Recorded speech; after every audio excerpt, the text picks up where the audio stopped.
Ken's bio is in your folder, and I get to say Ken because in one of the planning calls, Jody and I did that awkward thing of like, how should we introduce you? And he said, whatever you do, don't call me Dr. Hardy.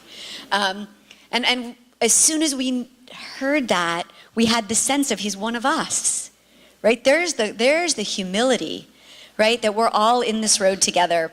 I will tell you some amazing things about Ken. Again, his bio's in your folder, but he is a distinguished faculty professor at in Pittsburgh at Drexler, and he's also the director of the, let me get it right, the Eichenberg Institute of Relationships in New York City. I get the sense that he's rarely actually in any one place because so many of us are just hungry for what he has to share.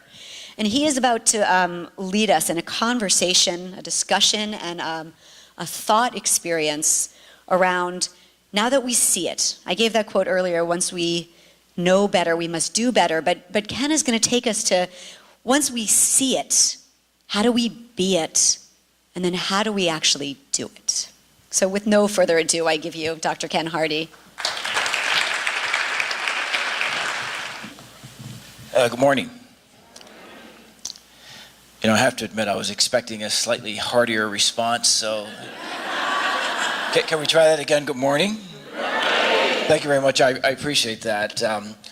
It is truly my honor to be a part of today's experience, and I do mean that in the most heartfelt way. I certainly understand that the politically correct thing to say at moments like this is that I'm delighted to be here, even if I felt miserably about being here. But this, in the case of that, I really am excited to be here for a variety of reasons, most of which are personal reasons. And so when I first got talked with Jody about the possibility of being a part of the program, I was excited to see the theme of the conference is around erasing disparities. And this has been something that has been driving my work for quite some time now.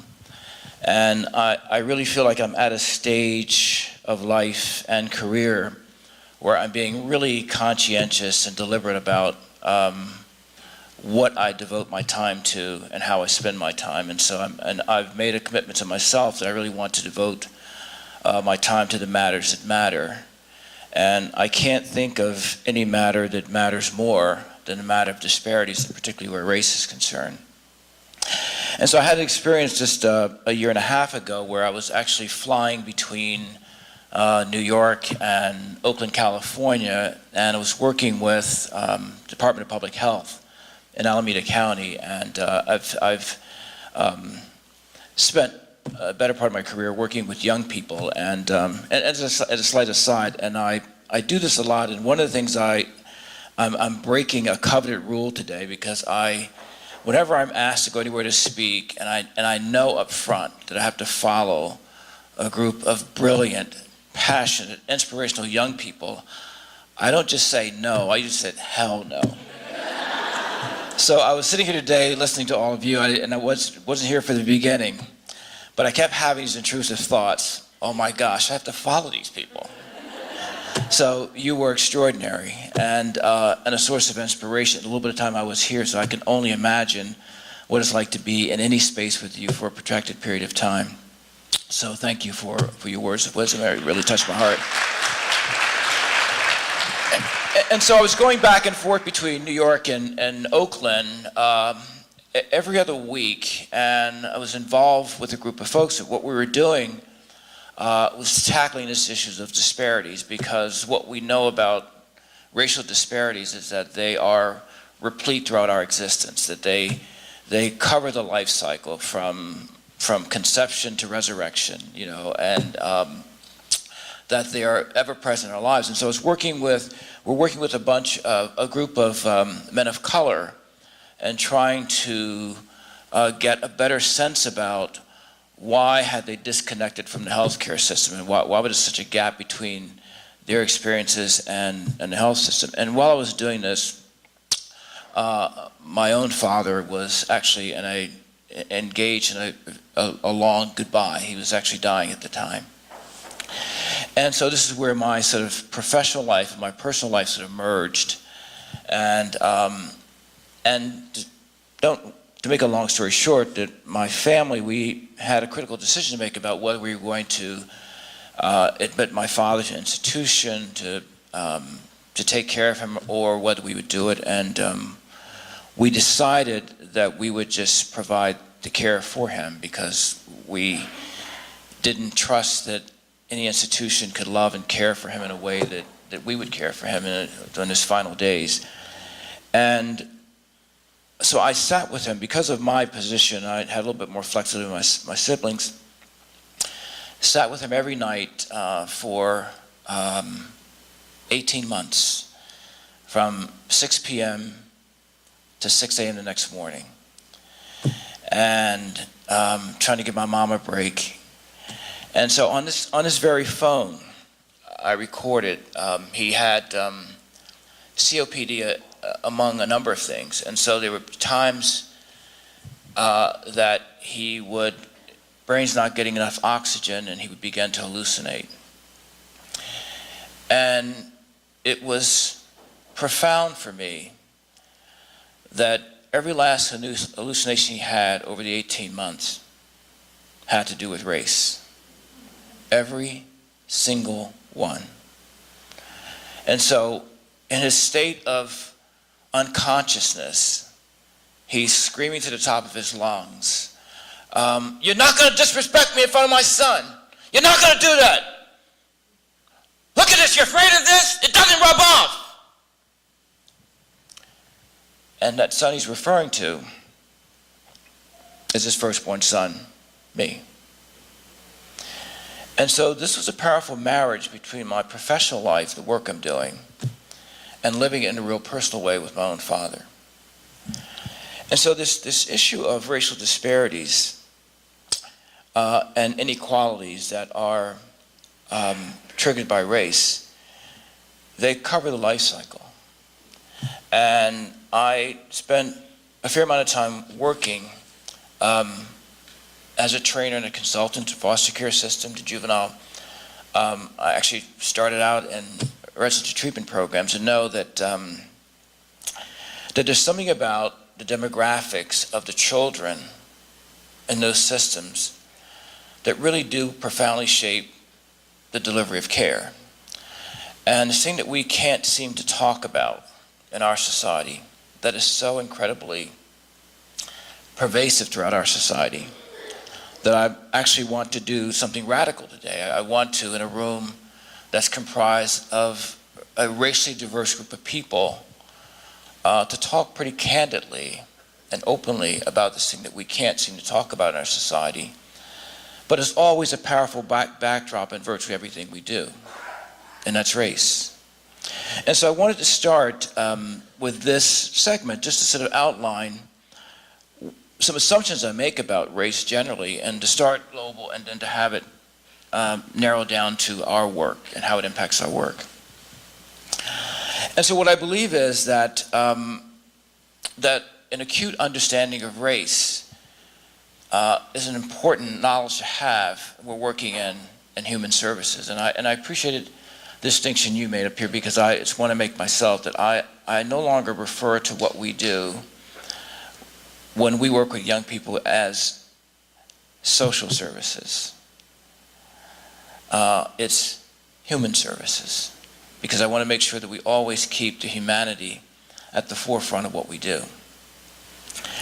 And so I do think that that having a real understanding of race is important.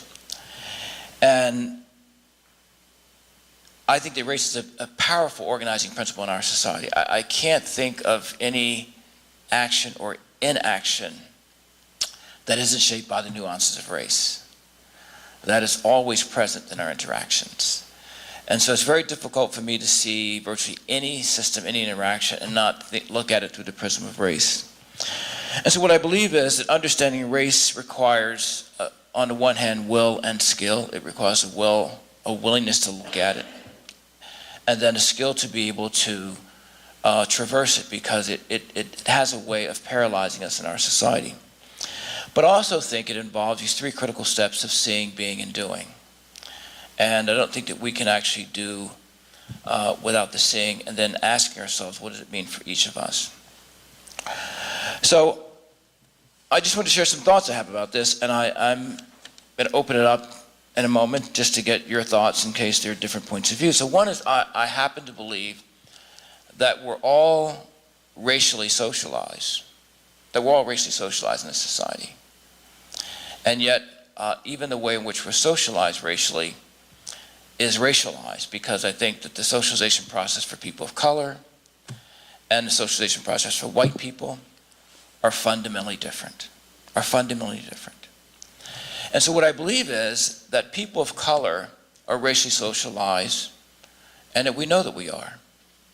When families of color talk about having the talk with their children, the talk is essentially and principally a conversation, an ongoing, protracted, incessant conversation about race. Because what families of color understand is that you can ill afford to raise a child of color in society and have them be oblivious to the issues of race. It is simply life-threatening to do so. And what I believe about white people is that white people are socialized racially, and there may be some exceptions, so I can't say all white people, but certainly a preponderance of white people are socialized racially and don't know they're socialized.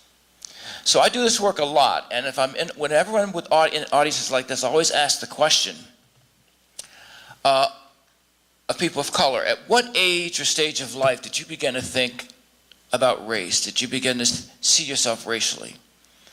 And for most people of color, it's usually like 3 or 4. It happens very early. It happens as early as we watched it happen just 2 weeks ago with the 9-year-old black boy in Brooklyn in the store. A crude, rather rude introduction to race. And I would submit to you, at 9 years old, that was not his first brush with it. When I ask the same question of whites, at what age did you begin to think about yourself racially? I typically get from white people, college, med school, graduate school, this workshop. And I don't offer that as a criticism. More importantly, what it suggests is that when our contexts are different, our realities are different. And so there's a way in which the white people get introduced to the notion of race in an explicit way much later in life. The socialization process is much more implicit. It's like a student of mine said, I grew up in a liberal family, and my parents never ever said a single negative thing to me about race. Never. I never heard a bigoted comment in the family I grew up in. But what I do remember is driving through communities of color and having my dad say, be sure you lock your doors. The messages were much more subtle. And so for whites it happens in a much more subtle way.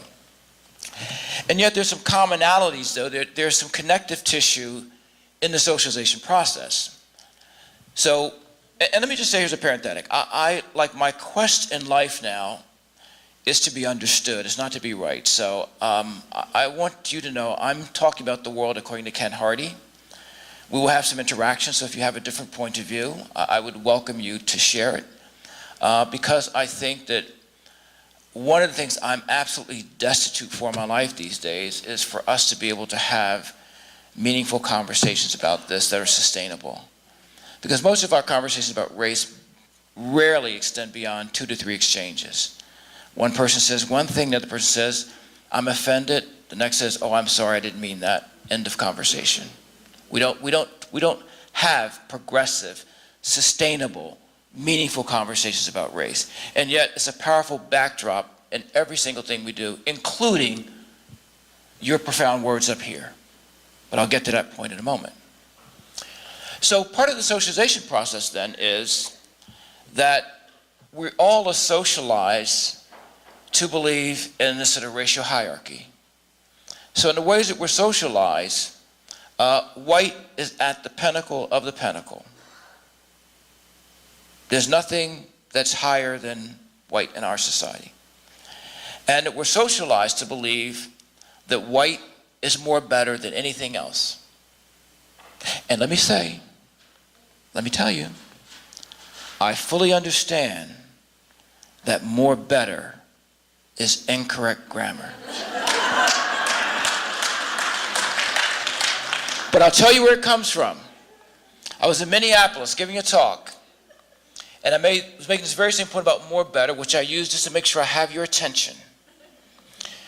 And shortly after that, it was a break, and the auditorium was a little bit larger than this, and it was center aisle. And I see this white woman hurriedly coming down the center aisle. And she says, "Can I talk to you for a moment?" And she said, "You know, you just use more better. And I have a degree in English. And I wanted you to know that more better is improper grammar. And I actually don't think someone of your stature should be using ebonics." It's a true story. True story.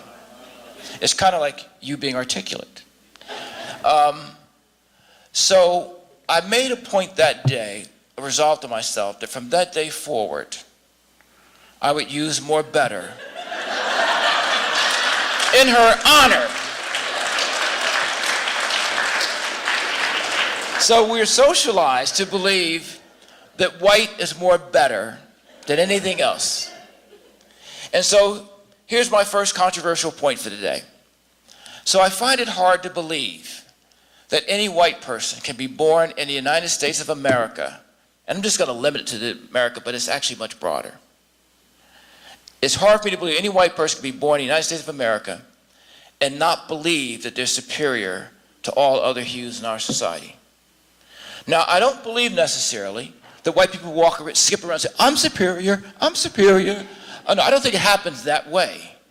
I think it's much more seamlessly integrated into the fabric of everything that we do. Because it's like saying that you can be born in the United States of America and not submit to the principles of democracy. It's in the air we breathe. And so it's hard for me to believe. And what I don't believe that because all white people are born with this notion that you have to stay married to that notion. If you do your work, then you get to understand that, maybe this was a fallacy. But if you don't engage in a process of self-interrogation, it's easy to walk through life believing. Even if you tell yourself you don't believe it, but the way you behave, decisions you make are informed by that ideology. And here's what's radical about it. Not only do white people believe that white people are superior, people of color have been socialized to believe that white people are superior. And I don't believe that people of color walk around consciously saying it.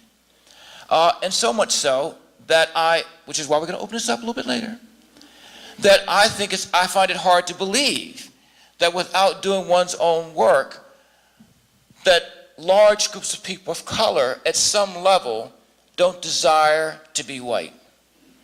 Now again, I don't think the constant message is, I just wish I could be white. I don't think it happens that way. I think it happens in the ways in which anything that white people disavow with people of color, we disavow. I'm doing a racial humility training in San Francisco. And at first day of the training, I'm coming up the escalator, and if you imagine that the meeting we're meeting is like here, and there's a glass, the wall is all glass, and outside the room in front of the glass, they had a rather elaborate breakfast established for all the participants. And these are for executive level. These are executives of a 11,000 member organization in San Francisco. And I just happened to notice, I don't even know what drew my attention to it, that there was an African-American male getting his breakfast, and he was getting fruit from a fruit bowl. And I noticed that he was getting it very meticulously. I mean, it was almost like a fine art. I mean, like ballet, the way he was very carefully and meticulously getting his fruit from the fruit bowl. And so when we started the meeting, I'm doing like introduction, and so I offer merely as a throwaway comment, as a way of connecting. I said, oh, I couldn't help but notice the grace with which you were getting your breakfast this morning. Like, that was awesome. And I had no idea.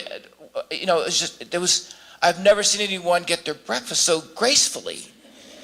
And I said, and he looked at me,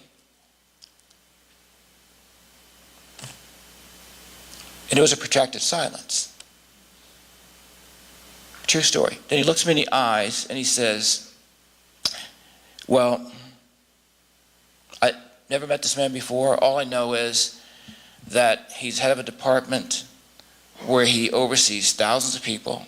And I only offer to say that whatever letters you have behind your name, no matter how many digits in your salary, we don't outgrow this stuff. We don't outrun it. We can't out-educate it. It lives inside of us. So he looks at me and he says, well, to be honest with you, he said, I make a point, I try not to ever eat watermelon in front of white people. So I said, understanding, I'm looking at some of you shaking your head, knew where the story was going before I even finished it. So I said, why not? And I understood intuitively why not. He said, I grew up in Alabama. He said, and whenever I eat watermelon in front of white people, that I'm imagining that they look at me like those super black faces, caricatures, savagely attacking a slice of watermelon. I'm imagining that's how they see me. So here he loves watermelon, but he's not free to partake of it in the presence of whites because of these internalized messages. And so my point is that we're socialized in this context. I haven't even gotten to the point about even talking about when our kids are in foster care. That's the next chapter of this. I'm starting global. That the socialization process is that we're socialized in this racial hierarchy where white is at the top and all other hues are considered less than. And it's not just that white people believe that, but people of color subscribe to that same notion at some point. And so it becomes a powerful organizing principle. And then what it does, it sets up this binary around race so that much of our conversations about race are really black and white because there's so much, those are the energy points. And the reason why they're black and white is because we have two original sins in the society that we haven't made peace with. And one is the annihilation of indigenous people, whom we have deemed to a place of invisibility, where if it were not for our sports teams, we would not even remember them. They don't serve in our political structures, that we have destroyed reservations all over this country. And so when we talk about indigenous children, we can only think, our conversation is always about their suicide rates and their rates of alcoholism. Never asking ourselves, why do those conditions exist? And of course, the second original sin has to do with slavery. And that as a nation, we're so grateful to the Germans that we can sort of poo-poo them for the Holocaust while we turn a blind eye on Holocaust that's happening here in our own nation. And so it is very difficult to even forge a conversation about slavery in this society, when in fact, for black people in this country, we have not been out of slavery as long as our ancestors were in it. Just do the arithmetic, that we haven't been out of it as long as our ancestors were in it. And so I get bold and audacious white people saying to me all the time, why do you want to talk about slavery? You were never a slave. One woman just said to me last week, for Christ's sake, we've had a black president already, and you're still talking about slavery. But here's what's fascinating to me. And I say this, I have a colleague who thinks this is one of the most arrogant things I ever say, but I'm going to say it here because I think it's true. I would think it's true for this audience here that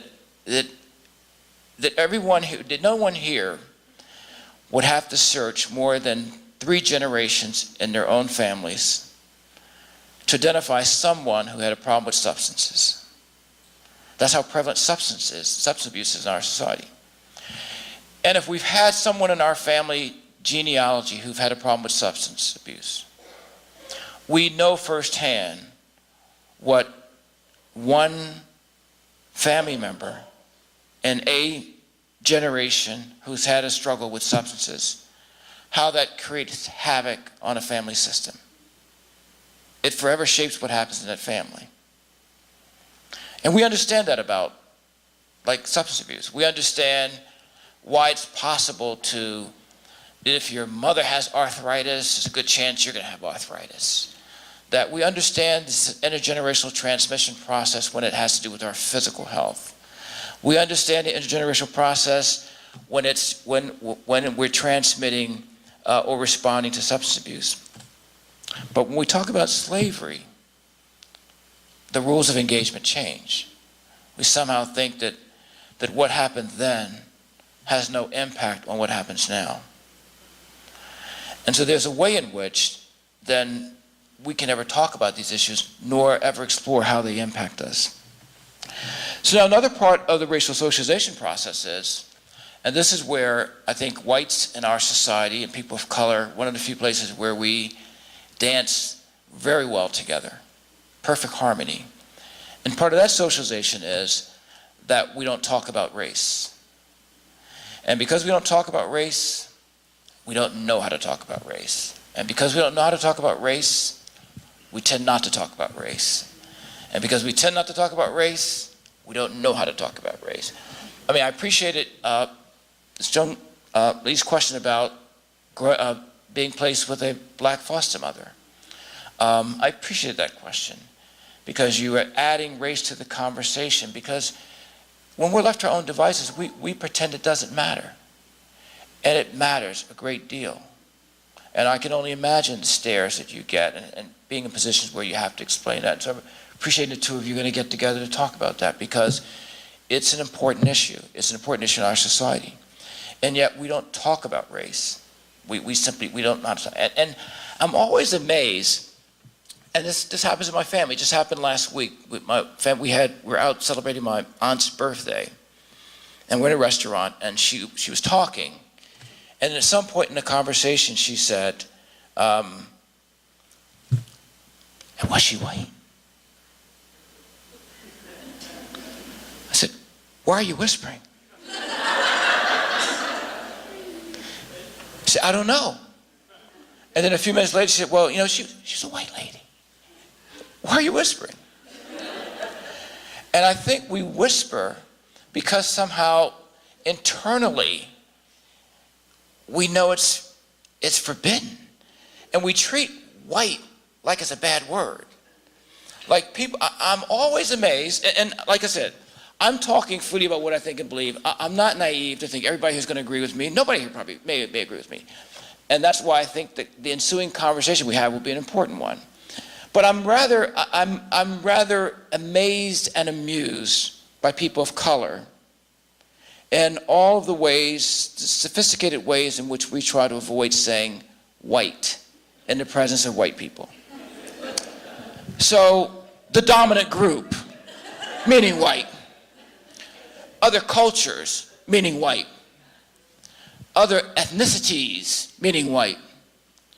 Some people, meaning white. This is what I love. Well, there are no people who look like me. All these code words we use to not say white as if somehow it's a bad word. Somehow it's offensive. And what happens, it just pollutes our ability to have meaningful conversations when we can't say it. All these code words we use, it gets in the way. And whereas people of color have developed a rather extensive inventory of code words we use to talk about whites in the presence of whites, which isn't new, but this has its roots back in slavery, where black people could talk about white people in their presence, and they didn't know what was happening. And so we use these codes. And I'm sure at some level the codes is because there's a lack of safety at some level that the people of color experience. Whereas people of color use codes, white people, it is rare I'm with white people. No, let me restate that. It is frequent I'm with white people. It is rare I'm with white people who use the word white. White people are much more comfortable talking about their ethnic roots. Well, as an Italian, as Irish, well, I'm Jewish, I'm Czech, I'm Russian, I'm Scandinavian, I'm Swiss, but not white. I've had white people in workshops come up and with tremendous hostility say, how dare you be so arrogant to refer to me as white and you don't know anything about me? I said, well, are you white? Well, that's a complicated question. I don't know what's complicated about it. I don't know why it's so complicated.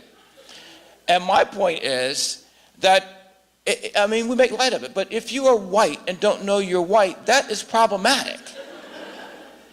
And I'm not even talking, I haven't gotten to the workplace yet. I'm just saying in general, in our civilian life, it's a problem. And so I said one day I'm going to sit down, I'm just going to write a book. My next book is going to be on all the private conversations I have in response to workshops like this. So last Tuesday, I'm giving a workshop, and I always offer this preamble in the beginning because I want us to be able to have the conversation. So I'm always inviting people to challenge me, to not be gentle and coddle me with these, because I think we're so darn polite about these things that we can never have a real conversation. So I'm just saying, just challenge me. So it's 20 minutes into this workshop, and there's a white gentleman in the back of the room, and he says, Doctor, I'm going to take you up on your invitation to challenge you. He said, I just noticed that you said to this gentleman over here, who's white, that he couldn't tell you how to be a better black person, which I had done. Because there's a white gentleman in the audience who was giving me pointers on how to be a better black person. Well, I've been black all my life. I don't think I need pointers. So I politely said that to him. I don't think I need you to tell me how to be black or to be a better black person. So this gentleman who's pointing this out to me said, and then 15 minutes later, I watch you for the last 12 minutes giving white people advice about how they could be better white people. So my question to you, doctor, is this makes me wonder, and I really want you to give me a direct answer. This makes me wonder whether you are a hypocrite or a fraud. Which is it? So I said, well, it could be either. It could be neither. It could be both. But I happen to believe that's a very astute observation you just made. But here's what I believe. I honestly believe from the pits of my core that I'm an expert on whiteness. And therein lies the difference. I think I'm an expert on whiteness. I think I'm well credentialed in whiteness. And that's what separated my life from his. And so how did I get these credentials? Well, I have 3 degrees from 3 different institutions, all predominantly white. Every single professor I've had in my life have been white. As a clinician, every clinical supervisor I've had has been white. All the books I read in those 3 colleges, written by white people. The theories that were espoused were developed by white people. Licensing board I set before to get a license, white. Those who examined me, white. So I have been inundated in a sea of whiteness my entire life. I have lived under the armpits of white people and whiteness.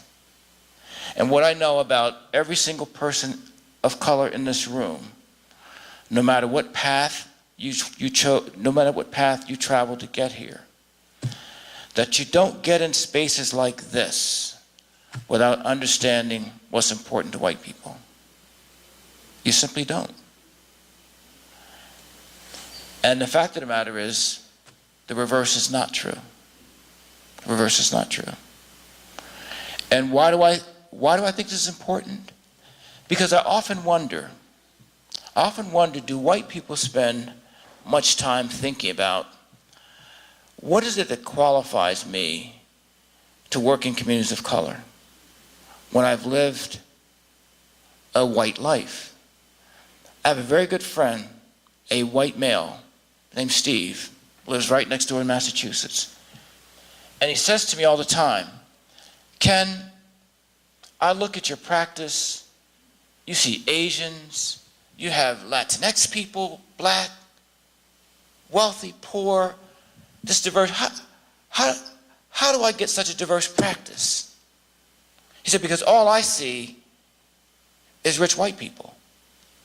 And so my first response is, well, I guess we all should have that problem. But more importantly, I say, he's my friend, so I want to answer him honestly. And my response is that you cannot have an integrated practice if you live a segregated life. That your practice follows how you live your life. And so if you want an integrated practice, you have to integrate your life. And so I'm not suggesting, nor do I want to be misunderstood. If you were to ask me directly, so are you saying that whites shouldn't work with communities of color? I am not saying that. I actually don't believe that. I don't believe that whites can't work with communities of color. However, there's a caveat. I think whites can. I think whites should, if they do their work. If they do the work.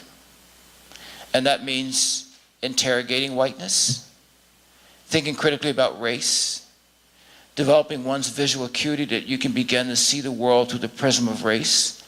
Because this mythical notion that we are colorblind, that we don't see color, is a myth. We see color. We respond to color. And so when white people, if I'm with a white person telling me, Ken, I don't think about you as black. I don't see you as being black. I get nervous as hell. I start having slavery flashbacks because that's not a message I can trust. It's just like you were saying, you see it. Now maybe what you mean is that you don't discriminate on the basis of it, but it's disingenuous to say you don't see it. And I know we see it because I see it and I see people seeing it. And so I do think that developing this ability to see through the prism of race is important. And when it comes to young people, I wrote a book some years ago, and it was fascinating. I was determined that I was going to address the issues of kids of color in this book. And that the book was going to speak to the experiences of not just straight kids, but gay kids. It was going to speak to black and brown kids. It was also wanted white kids involved in it. And so we finished the book, it goes to press, and then it comes back from the publisher with 2 white faces on it. So I said, this is how strongly I feel. I said, I can't go along with this. And then we had a major hassle over the title. So once I made the point that I don't want a book that really is addressing all youth to only uplift and highlight white kids. So then the publishers, once I pushed this issue around kids of color, the original title of the book was supposed to be Dying to be Saved. And the whole notion was that kids of color on our watches are dying while they hope to be saved. That the very message you all were giving about wanting to be seen, wanting to be valued. And so the publisher said, well, that title is too evangelical, so I hadn't even thought about that part of it. And so they started suggesting titles to me. So once they put kids of color on it, then they suggested kids killing kids. So we held the book up for a whole year to get a title that we felt was racially sensitive, that spoke to the orientation we wanted to have. So the name of the book is Teens Who Hurt. Promulgating the notion that the young people who hurt other people are usually young people who are hurt, and why we need to attend to the hurt of young people. But at every level, this battle around race is always there because it permeates everything. Now, I also think that that there's a difference between that we need to think about racial awareness and racial sensitivity. And racial awareness is what we think, and sensitivity is what we do. So I'm less impressed with what people think about race and more impressed with what people do regarding race. Because we can think all the right things. We can think that hatred is bad, discrimination is bad, and we commit to doing nothing. And so we become complicit with it. So it's not just enough to have awareness, to have it on our consciousness. It's also we have to be able to have what we think translate into what we do. Because it's very easy to sit in a space like this today and be really inspired by your brilliance and by your personal narratives and feel really touched by that and leave here and then perpetuate the status quo. Because the way I think about race is that if we're not actively engaged in doing something to dismantle it, we are viciously conspiring with it if we're not taking on in every step along the way we make along the way. So let me stop here. I want to check in to see if there are thoughts, questions, comments, pearls of wisdom, petite annoyances, agitations. They're all welcome. So yes, right here.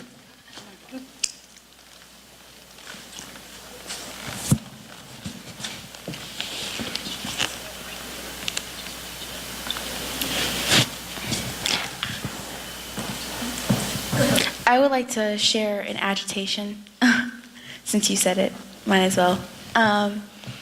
One of the things that agitates me in college is that the books that I read is mainly of white males, and we're programmed to think theoretical frameworks, and there's so much more about social work than theoretical frameworks.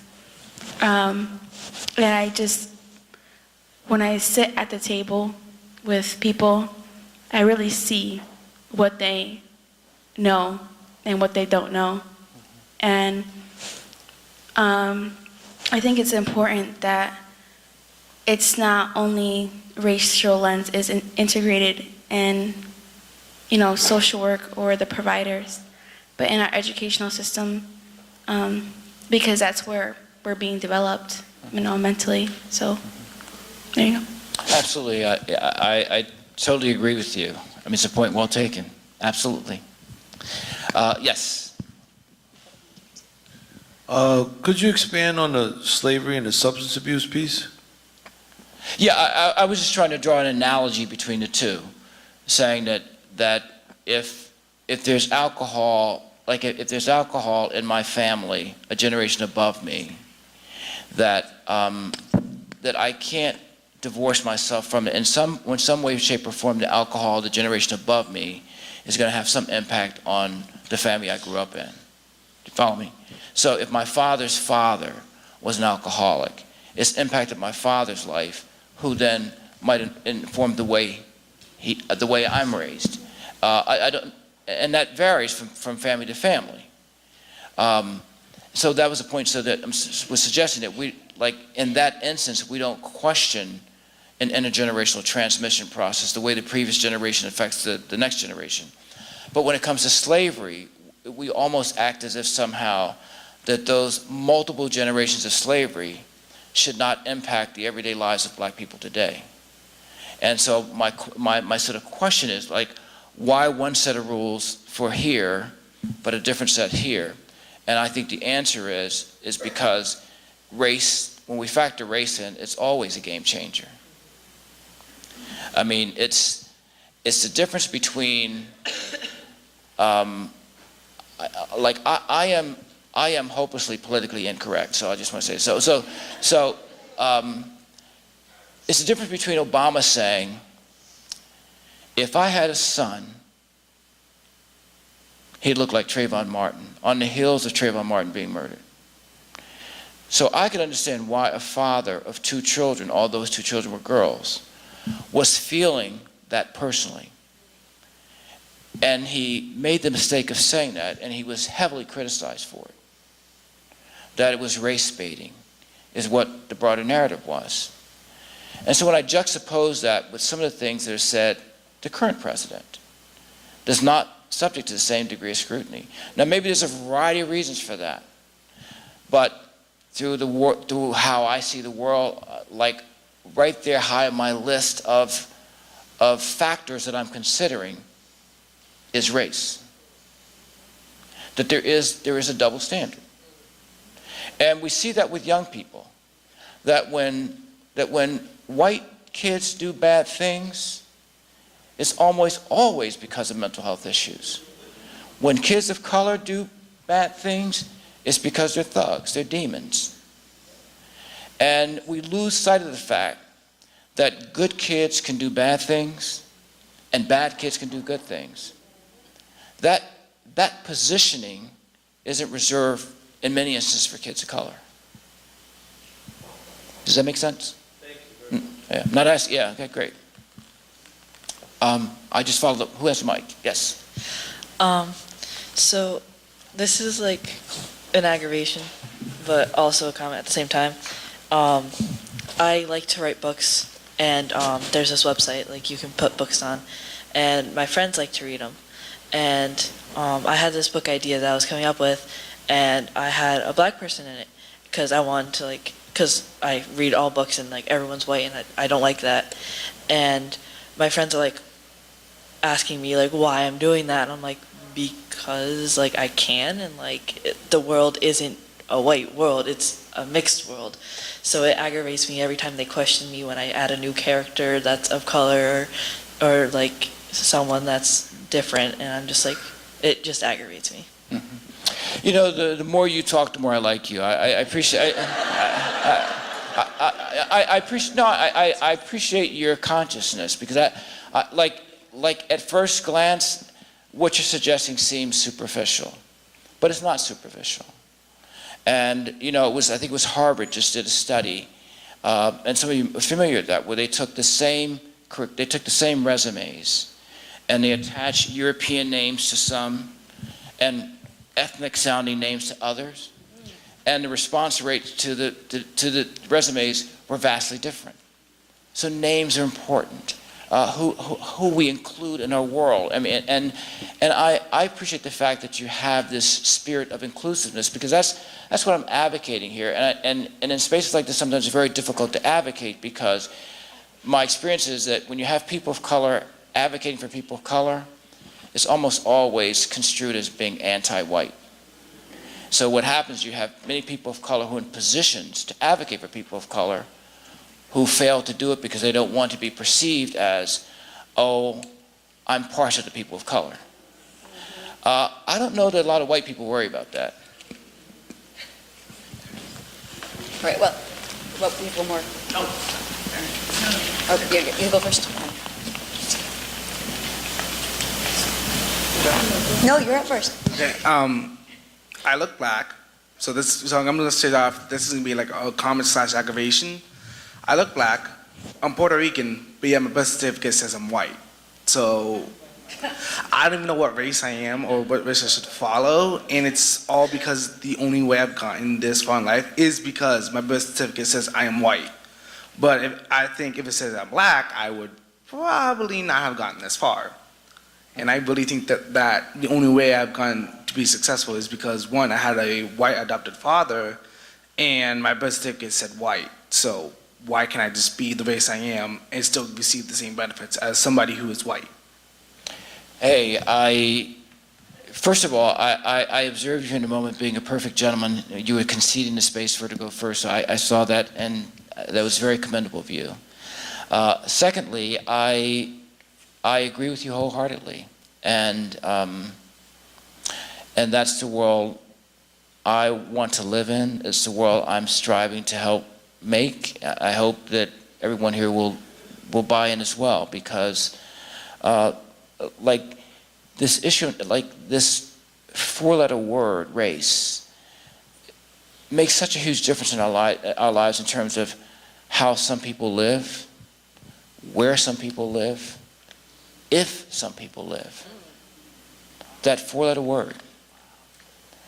And so I think it warrants a deeper conversation, a deeper sense of investigation. And yeah, and I don't know if you've experienced this already, but my thought would be that that you'll run into these conflicts in society, because the membership card to be included in white, the standards are quite high. And so no matter how much your birth certificate says white, you're going to have people convincing you that you're not white. And so that's just, part of what you have to deal with, because that's part of the work of people of color in the society. It's always having to unpack issues of race. But thank you for sharing that.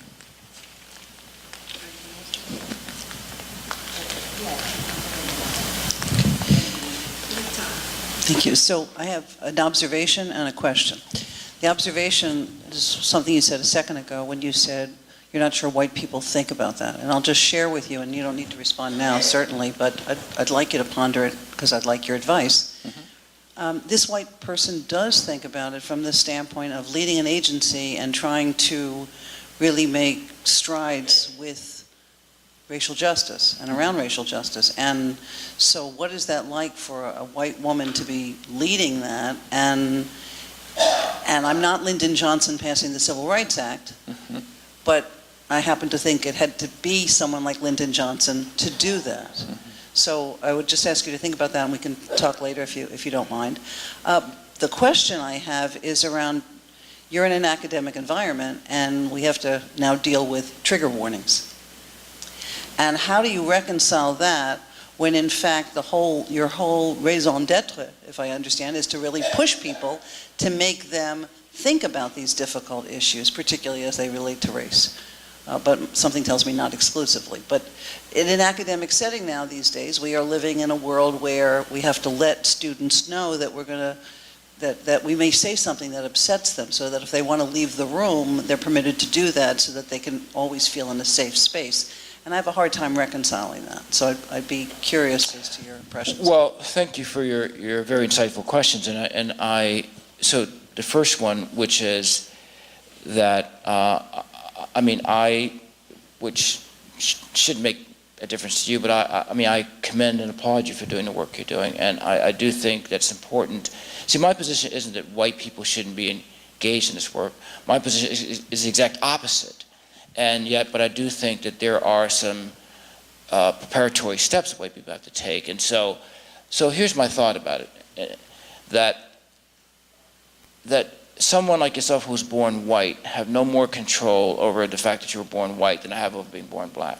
So in that sense, our racial categories, our racial identities, are just a part of a life sentence.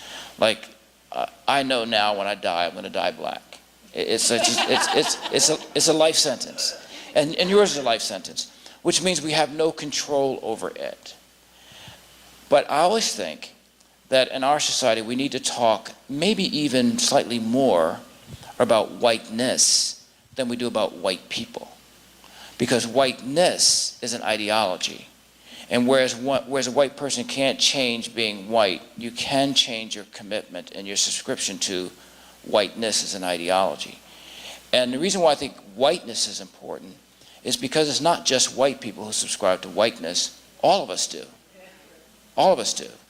And which is why that you can have, if there's any institution, which is probably true of most of our institutions, that have been predominantly inhabited by white people, essentially becomes a white space, no matter who directs it. So even when you have a person of color in charge, that all too often that institution is a white space, because even if the demographics change, the ideology that drives it is one that's predicated on whiteness. In much the same way we see that with maleness and heterosexuality, these larger ideologies that infiltrate systems and they take on a life of their own. So part of what I think, my advice for you would be to continue doing the great work you're doing. And as you're doing that, also show due diligence in critiquing and dismantling whiteness as an ideology. Because Eurocentrism is so seamlessly integrated into what we do that we don't even often see it. And so, and the ways in which it becomes sustainable in an institution is through the sacred P's, policies, procedures, and protocols, which become very sacred. Well, that's the policy. Well, the policy was written by someone, and chances are that someone who wrote the policy was driven by whiteness, exactly. And so what you have is you have people of color trying to integrate into these systems and struggling because somehow that the only problem with Eurocentrism is that not everybody is of European descent. So it doesn't seem to be, so to me what having an inclusive environment means is an environment that is amenable to multiple ideologies. So I think that's why I think organizations who are committed to doing this work not only have to be committed to diversity, which is about how do we change the hues of our organization, but also have to be committed to social justice, because social justice then looks at the rules that govern how people participate. Because we can point to systems, institutions that are predominantly, predominantly women, for example, predominantly female, that are very diverse in that regard. But in terms of power and privilege and how that's distributed, it's concentrated among men. And so the diversity doesn't translate into equity and justice. And so I think that our fight has to be for, not just for diversity, who gets included, invited to the table, whether it's wooden or glass, but also looking at the rules that govern how people participate. Does that make sense so far? So that becomes a part of the work. Now the other piece is to see, and this issue, like I, as an academic and as a black person, I struggle mightily with this notion about creating safe spaces. Because it's just it's the latest code word for the 2020s. Because what I happen to know, as a person who sits in these spaces all the time, in a classroom, consultantships I do with other agencies, I know this for sure. When you try to have, if we could somehow transform this room and turn it into a big circle, and we're all sitting and we're talking, the minute the conversation gets really honest and intense and intimate about race, this is what applies to breaks. In all due respect, if there is a single white woman who sheds a tear, a single tear, end of conversation. And if that white woman happens to say, or white person, I don't feel safe, end of conversation. Because oftentimes in conversations about race, whites often conflate safety with comfort. And so I'm encouraging my students who are training, I train therapists for a living, master's and doctoral students, I'm training them to draw the critical distinction between safety and comfort. Because here's what I believe. Everyone in this room, I say this in my classes, everyone in this room is entitled to safety. No one is entitled to comfort.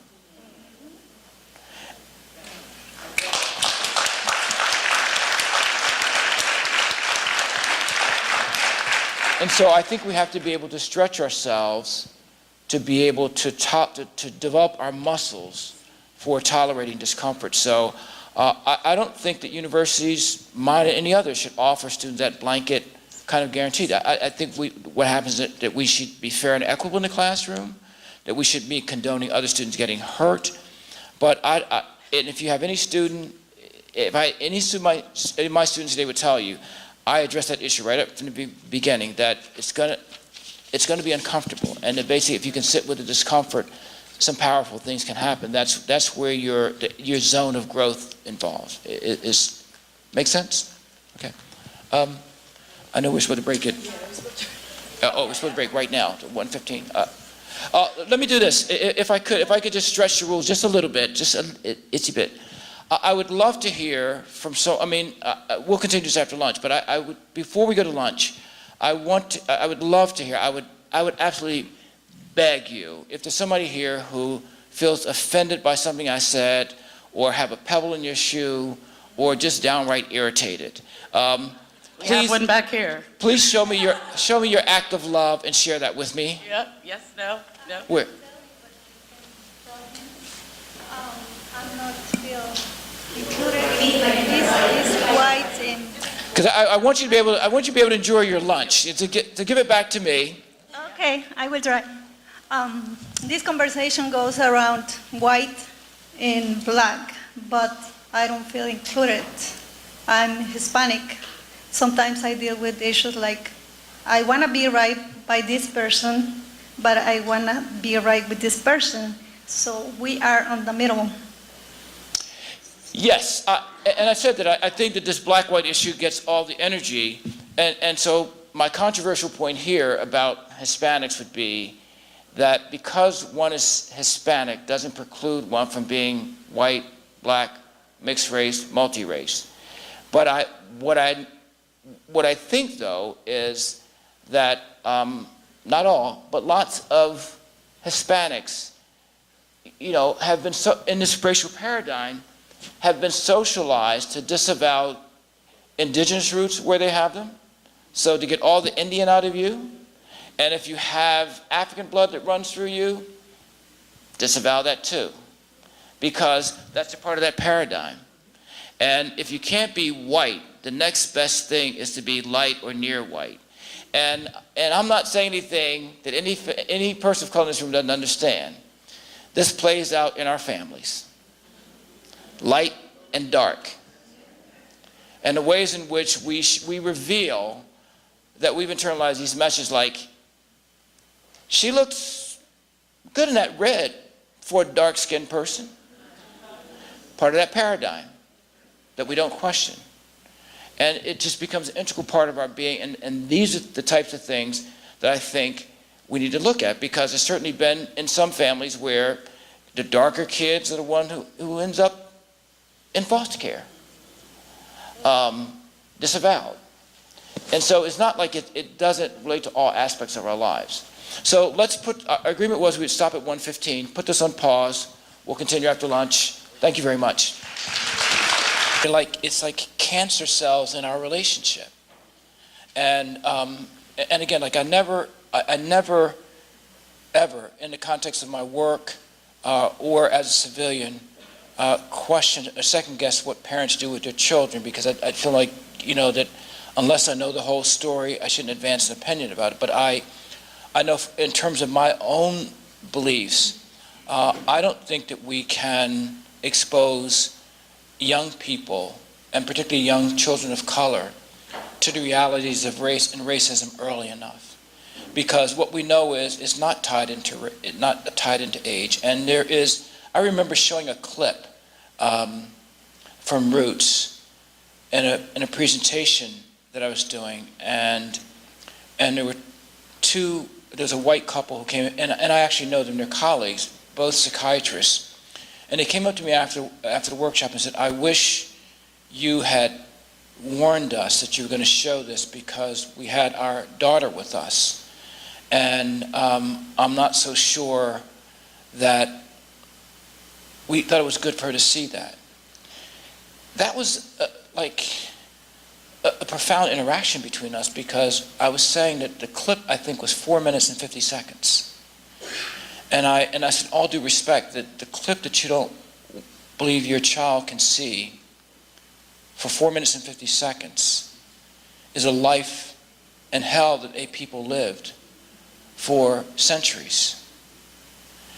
And that maybe there is something to be said for having young people, and particularly young people of color, exposed to the grim realities of the complexity of their condition, because I work with young people and young kids of color, know that part of what they struggle with is not having a full understanding of the complexity of their conditions. You know, it's one thing for me as a middle-aged man to get up, to go to the gate to get my flight here, where I'm using my hard-earned frequent flyer miles to get bumped up to first class. For the attendant on the gate to say, "Oh no, sir, we're calling first class." Now, why is she saying that to me? Like, I have my own notions about that. I go right to what is safe for me. It's because I'm black. But maybe she says it to all 5'7" people. Or what the airline, or maybe it was randomized. Maybe it was every third person you have to remind him is first class. But when I got in first class and I look at the 12 seats there, I'm the only person of color there. There was two striking observations: all men and all white men except me. And so it sort of reified the notion maybe she was thinking I got it confused. It's one thing for me to have that encounter as a middle-aged man. It's another thing for young people to get pushback about who they are when there's an incongruity between the way the world sees them and they see themselves. It's hard to metabolize that when you're 14 or 15 and you're dealing with all the other struggles of adolescence and struggles around identity. That's the difference between being a kid of color and being a white kid. That these normal struggles around identity, all children have. Kids of color have to deal with that. Plus, what does it mean to be trapped in this dark skin? Or what does it mean to be light? Because we know in communities of color that both of those are there's nothing glorifying about either one of those positions of the racial paradigm. If you are dark, you are considered less than. If you are born light, then, you think you're better than we are. And so it's hard to sort of fit in no matter what. So the point is, I just think the earlier we expose children of color, I think the better it is for children of color. Because and if some parts of it's painful, yeah, it is. But living in this world is painful as a person of color on a day-to-day basis. Thank you. Any other lunchtime thoughts, reflections? Or just one?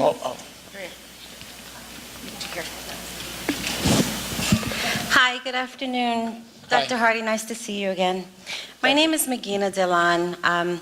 I grew up, my dad, who is of Haitian and Dominican descent, and my mom, American. My dad, so in my home, he viewed Americans as lazy, mostly American males. And believe it or not, I never dated an American male.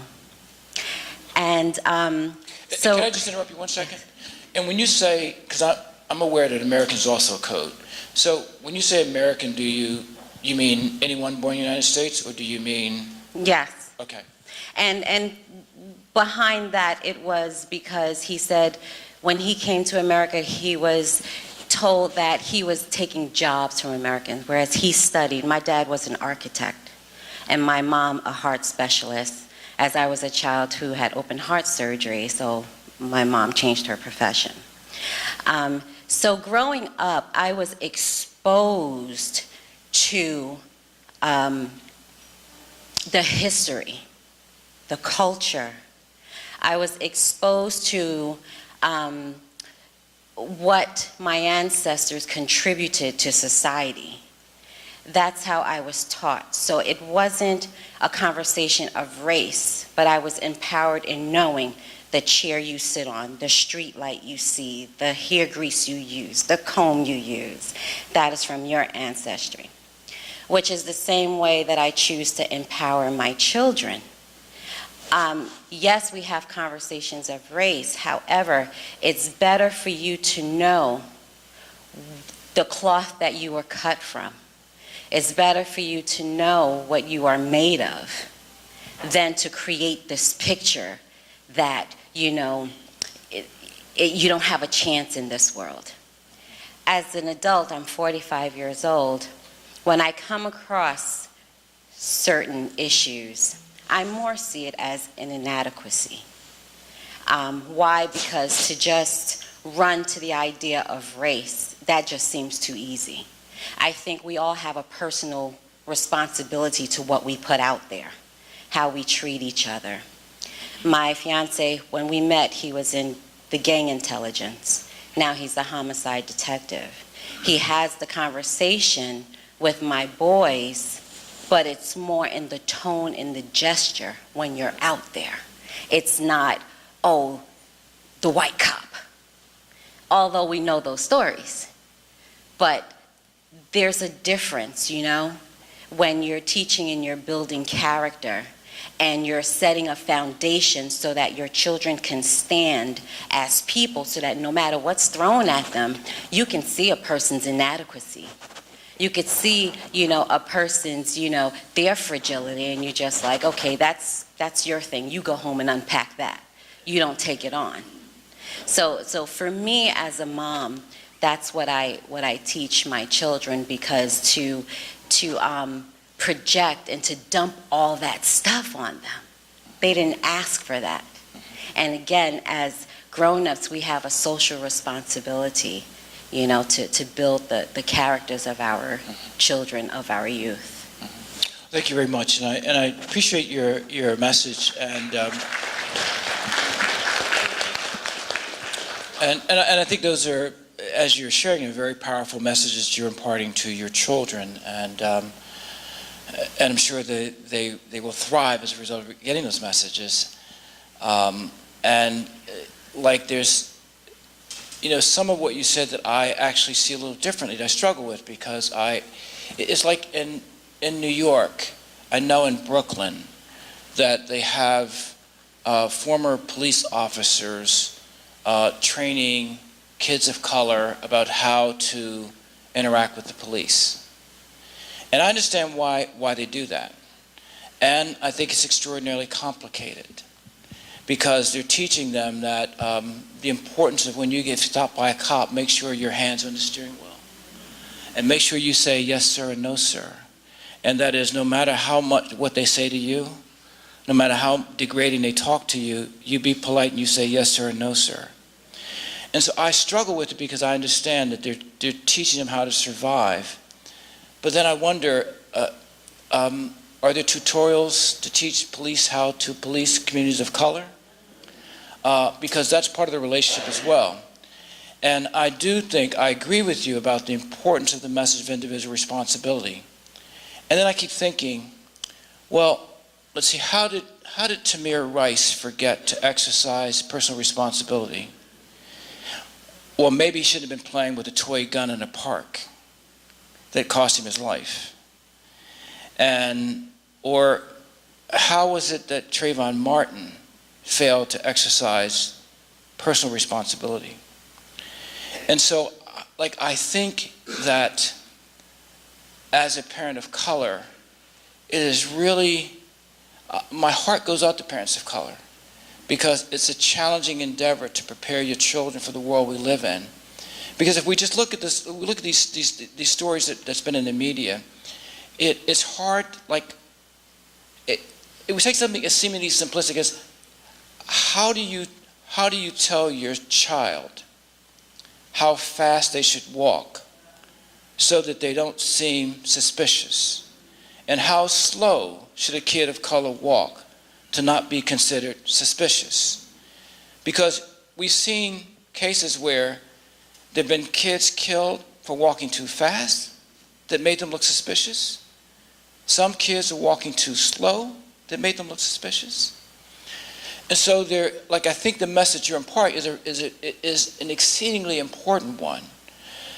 And I also think that there's a corresponding message that needs to be imparted to systems of domination that interact with communities of color, because like this United Statesian notion that is all about one's individual responsibility, I think sort of allows other folks who are in systems that are involved in this to abdicate some level of responsibility. I think that message is an important message, and I think we should, I agree, we should be giving it. And I also think there's a responsibility for those of us who interface with communities of color to be mindful and conscious of race and how it interacts in our everyday interactions, because it does on a daily basis. Let me take a couple more, then I need to move on.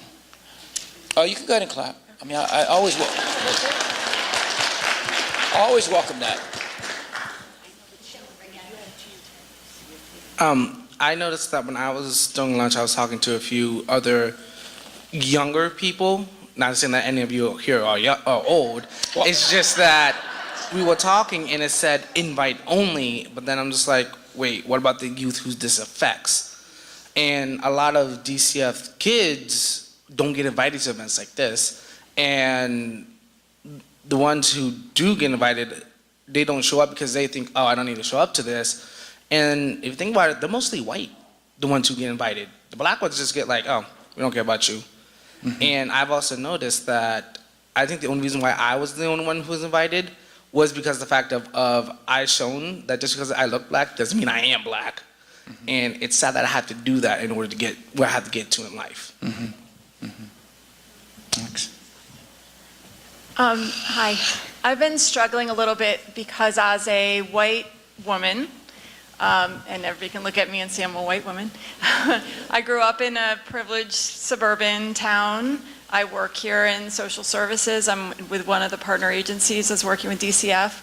I've been doing a lot of work for a long time and coming to, doing the work to understand the background that I grew up in and the differences between that and my clients and everything else. I feel like I'm pretty enlightened, but I still often feel like as a white woman walking into a room, I have to almost be apologetic in how I speak. And in the context of my clinical work, I can do that because I can walk into a group. I do a lot of groups with men, so I'll walk in and say, I know you look at me and think I can't understand your situation, but here's how I can relate to you. But in my daily life, it's hard sometimes to feel like you can have a conversation and just a general conversation. And something that sparked me in this setting was the gentleman, Jaquan, who was so articulate, well-spoken, that I felt like I could see myself saying to somebody of any race, that was a great job, you're so articulate, maybe because you did a great job. And not necessarily so articulate for a black child, a black person, not necessarily, but maybe more so articulate for a young person. But I feel I'm often stopping myself to second guess what I say before I say it, because will it be taken as a racial comment when it's not a racial comment? So my question, I guess, is as a member of the white privileged race, how do we have these conversations without feeling apologetic, and how do we present ourselves in a way that is believable in that context? What's your name? Rebecca. Rebecca, thank you for your question and your comment, and it is actually a nice segue to what I wanted to talk about. But before I do that, I did want to respond, and so I appreciate your consciousness about your whiteness and the ways in which it's given you pause. I'm actually delighted that it's given you pause, because I think that's emblematic of being conscious of your whiteness. That you have to think about it, what you say, and I think that the privilege you have from being white is like the privilege I have from being male and heterosexual. That neither one of us asked for it, and we can't trade it in. But what we can do is make a commitment to you, because I think there are minimally 3 relationships we can have with power and privilege that we hold. We can misuse it, we can use it responsibly, or we can abuse it. And so using it responsibly is what I hope we choose to do. And use it responsibly means that I have this increasing awareness that the privilege I hold now feels burdensome. When our privilege becomes a burden, it means that we are developing a different relationship with it, where we are endeavoring to use it responsibly. If I'm simply luxuriating in it and enjoying it for all it offers me, then I can darn well best believe that someone else is actually suffering because of the privilege that I enjoy. So this kind of cautiousness and sensitivity, I have to use it, you didn't use it, but hypersensitivity you have about what you say, is now you're having the same experience that people of color have in cross-racial situations, where we're always having to second guess what we say. I talked with a gentleman yesterday who just perseverated over an email he was sending to a white person, held onto it an extra day, reading it and making sure that there was no tinge of anger, nothing that the white person could construe as anger, or that he wasn't hostile, all of those things. And so I actually think it's good that you're doing that. And just before the break, I threw out this notion about awareness and sensitivity. And awareness, it was saying, is a kind of cognitive process where I have an awareness of race. So I can glance through a room and make some reasonable assumptions about who's present. Sensitivity is when I extend my knowledge to actually take the time to anticipate your experiences before you tell me. And when I anticipate your experiences, it then informs what I do. I don't think white people often enough anticipate what peoples of color's experiences might be. I've been in those spaces where I've been like the only black person, and where the white people around me have been clueless about me being the only black person. I'm in a situation that most white people don't voluntarily get into, where they're the only person of color. So I think the fact that you're thinking about why I wonder, because when you said it's not racial, I wanted to interrupt you and say it's not racial for me. But white people don't unilaterally get to decide what's racial. I have a say too. And so I have these interactions with white people where I said, well, I think that was racial. And the white person will say, that had nothing to do with race. Okay, so what? End of story? What happens to my perception? And so the fact that I think it's racial and the white person with whom I'm interacting with doesn't think it's racial, at the very least suggests that we have a problem, because we're looking at the same phenomenon and we're extracting very different meanings. And so the fact that you, like you said, that you would, and I get the complexity around you're so articulate, but here's the difference. Yeah, That, any compliment that in some way could be construed, I don't know. Yeah, I like your hair, I like your clothes, I don't know, whatever it would be, or that red looks good on you, or whatever we've talked about. Anything that could be construed from someone else's standpoint in some way it was not intended. Well, and what I'm saying is that I feel like, this is just my thought, and then you can tell me, and I'm the type of person, you could actually, after I say what I say, if you want to say, go to hell, or get back in your lane, you can do that. Honestly, I because won't say that. I think it's more important for us to have the conversation than me to worry about, so here's my thought, that I think it's important for you as a white person to be thinking about, to take a moment to think about, this is what I want to say, and now I need to scan to see whether I think if there are any potential racial implications to this. And so the reason why that I might want to say to a white person as well as, I'm a bad example, but I understand what you might want to say to a white person and a person of color, you're so articulate. But here's the difference, that white person didn't grow up in a context that continues says to him or her that you don't talk right. You don't know how to talk. I can't understand you. And so therefore, when you hear you're so articulate, you think the same thing I think. Okay, I love the compliment now, but now is it because I'm articulate, or for a black person? I have to think about that because white people, we all talk in codes around race. So, if you have that consciousness and you want to tell me at the end of this, Ken, I think you're so incredibly articulate, then maybe to reveal to me that you have some consciousness about the potential loadedness of to say, I know that in many this has potential racial overtones. That's not where I'm coming from, but I particularly appreciated your comments today and found them very articulate. At least it shows that you have some consciousness about this other possible interpretation. So there we're now in a position where we can actually talk about that. But that's the stuff that it's hard to do. Because you didn't say this, but actually the message that people of color often get is, why do you have to be so focused on race? Or why are you so hypersensitive about race? It's almost like the invitation is for the person of color to change who they are. I have a colleague on my faculty member, a colleague at Drexel, and this used to be like such an inflammatory point for me. I would like go off the deep end when a white person said to me, "Why do you always have to bring up race?" I would just get totally triggered and just a ball of fury.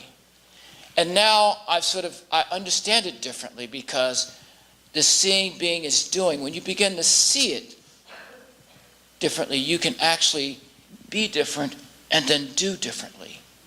And so now I find myself trying to bait this colleague into asking me that question, because I'm in love with my answer. And I'm always waiting for it. I'm so disappointed some white person hasn't asked me already. I'm deeply That's not what I said, if you'd like me to ask you for the reply, but that is absolutely not what I was asking. Because here's my answer. When white people ask me that now, why do you always have to bring up race? I relish the question. I can't wait for them to roll off their lips, because I want to be able to say, thank you, Judge. Judge, I bring up race because you never do.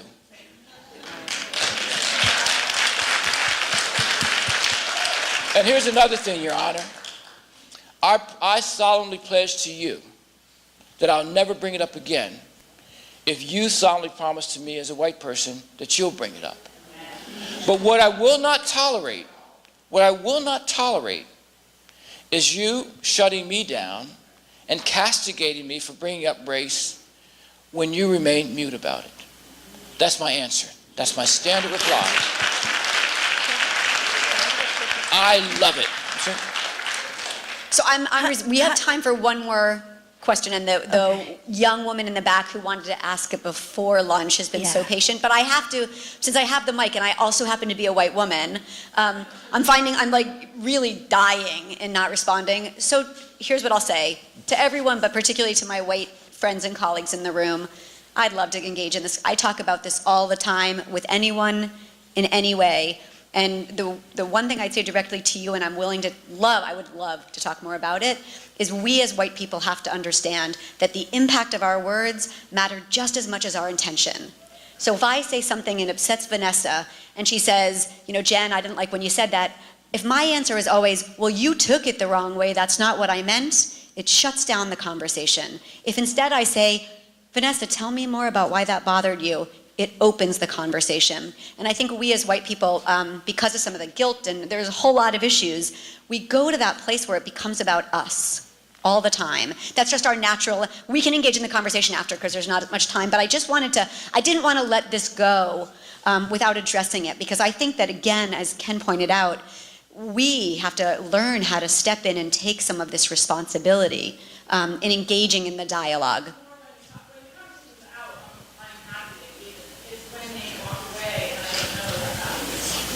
Yes. That's it, and then let's talk more after.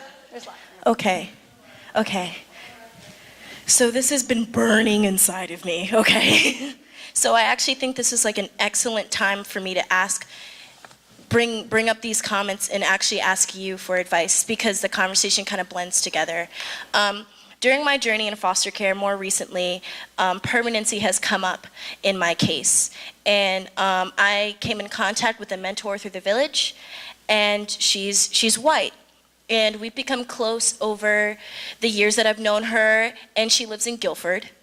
And I've gone over her house and been involved in the community, and during the discussion of permanency, going to go stay with her came up, to live with her permanently. And as a person of color, I said no. And it wasn't because I thought like I'm not saying people in Guilford are racist or anything, but I thought it was like an interesting, like just the trajectory of this, because when I would be in that community, interacting with my mentor's friends, she would have get-togethers and parties and I would be around, and I'm very uncomfortable. I'm like a very anxious person, so like amidst all of these people that I did not know, I would just go read.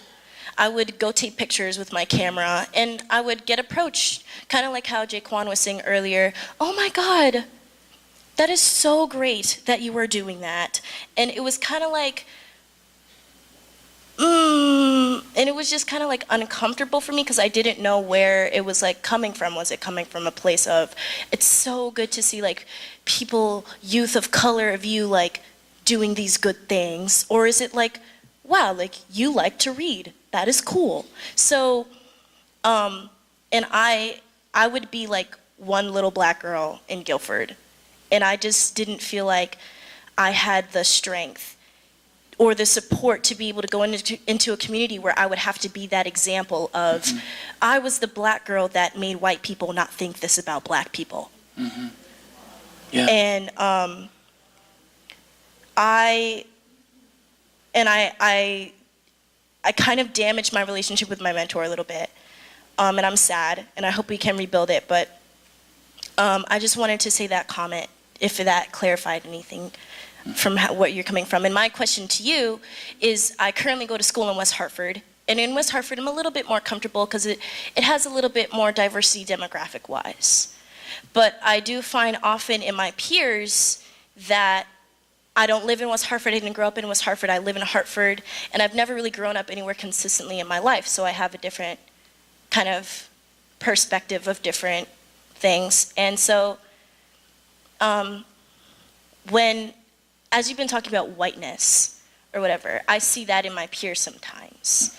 When it comes to like me being in higher level classes, being the only person of color, not really receiving support or not really having anything I can connect to my friends with, or just people not really being like considerate and not talking about race.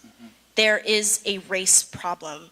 The demographics of diversity at Conard may be great, but there is still a race problem. And it's very easy for people to be like, oh no, like we Hispanic people and black people and Asians, we all go to school together. There's no race problem here, but there is. And it's hard for me to just sit there and feel like if I say something, it's gonna cause a stir. Like you said, we don't talk about race, we don't know how to talk about race. But I want to be able to talk about race. I want to be able to bring that up. It like pains me to sit in class and feel that and notice something and not be able to be like, no. Like, just help people open their eyes without, being called down to the office for disrupting. So I'm asking you to give me advice on that because I want to be able to make a difference in that area. Well,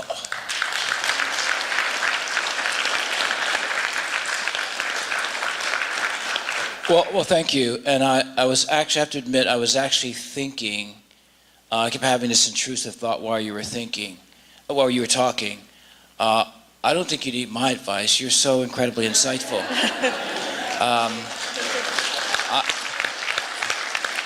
I should be leaning on you for advice.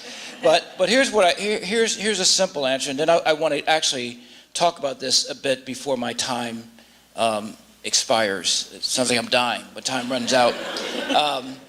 So I just think that, and I often say this, just if you could plant like this little seed in your head that says, I think, I feel, I wish.